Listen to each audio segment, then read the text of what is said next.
আসসালামু আলাইকুম রহমতুল্লাহ বারাকাতুহু। সবাইকে আজকে আমি আরেকটা ভিডিও নিয়ে হাজির হলাম। এটা হবে বোয়াল মাছের চচ্চড়ি বা ভুনা যেটাই বলেন, টমেটো দিয়ে। এখন আমি তেল গরম হয়েছে, ওইখানে বোয়াল মাছটা দিয়ে দিলাম। ওইখানে প্রথমে আমি একটু লবণ মরিচ হলুদ দিয়ে হালকা ভাজি করে নেব, তারপরে দেখাচ্ছি। দেখেন মাছগুলো ভাজা হয়ে গেছে। এখন এক এক করে মাছগুলো তুলে ফেলে নেব।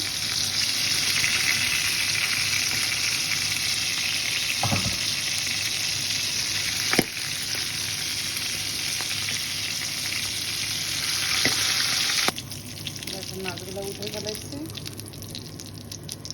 খানা শেষ। এখন এখানে আমি একটা পেঁয়াজ দিয়ে দিলাম,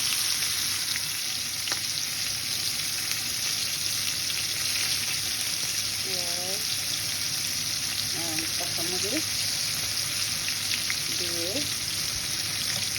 হালকা একটু সাদা করে নিলাম।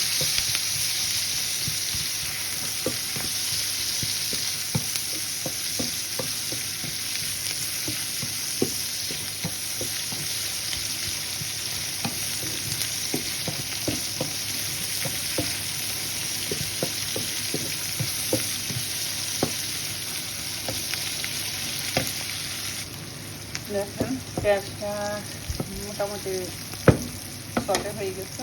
এখন আমি এখানে একটু রসুন বাটা দিয়ে দিলাম। একটু রসুনটা একটু হালকা ভাজি করে নিব।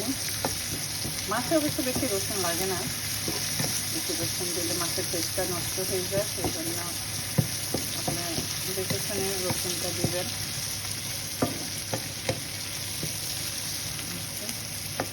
এখন এখানে এক এক করে দিয়ে দিব মরিচের গুঁড়া দিয়ে দিলাম, হালকা একটু জিরার গুঁড়া, আর দিয়ে দিলাম একটু হলুদের গুঁড়া। বাচ্চা না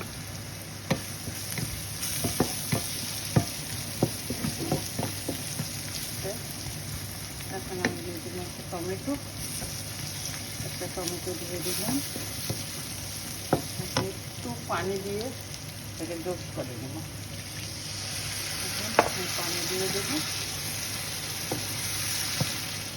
হালকা একটু ডোজ করে মাছগুলা দিয়ে দিব। হালকা একটু লবণ দিল,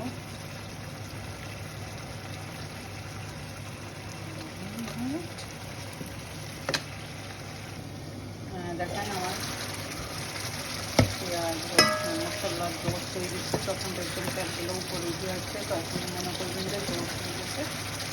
এবার এক এক করে সব মাছ দিয়ে দিলাম, মাছগুলো দিয়ে দিলাম।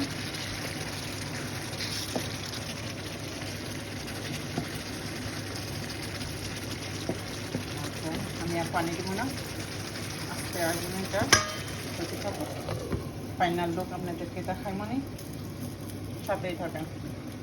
এই দেখেন আমার বোয়াল মাছ রান্না, মাশাআল্লাহ কালার অনেক সুন্দর এসছে।